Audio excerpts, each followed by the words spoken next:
Good evening friends. இது என்னோடய தோட்டத்தில் ஒரு குறுக்கத்தில் மட்டும் பீக்கங்காய்க்கு வாய்க்கால் சைடில் வெண்டைக்காய் ஊனியிருக்கேன்.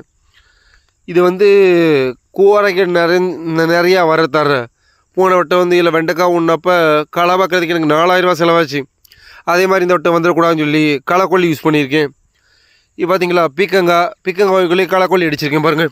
அடித்த உடனே நல்லா பட்டு போய் எரிஞ்சு போன மாதிரி இருக்கா செடிக்கெல்லாம். இப்போ நம்ம பீக்கங்காய் செடி மட்டும் கொடி விட்டுச்சுன்னா தெளிவாயிரும். அதுக்கப்புறம் நம்ம களைகளை பற்றி கவலைப்பட தேவை கிடையாது. இதுதான் களைக்கொல்லி பாக்கெட்டு வந்து 75 ரூபா. ஒரு டேங்குக்கு ஒரு பாக்கெட்டு. தெளிவாக பொறுமையாக அடித்தோம்னா ஒரு செடிகளாக கண்டுபிடிச்சி வச்சோம்னா இந்த இடத்துக்கு ஒரு 10 டேங்க் வரும். அப்போ 750 ரூபாயில் முடிச்சிடலாம். 4000 ரூபா களை பார்க்காம ஒரு 20 நாள் வரை 25 நாள் வரைக்கும் களை கண்ட்ரோலாக இருந்துச்சுன்னா கொடி எடுத்துருச்சு காய் பிடிச்சிச்சுன்னா ஒன்றும் பிரச்சனை கிடையாது.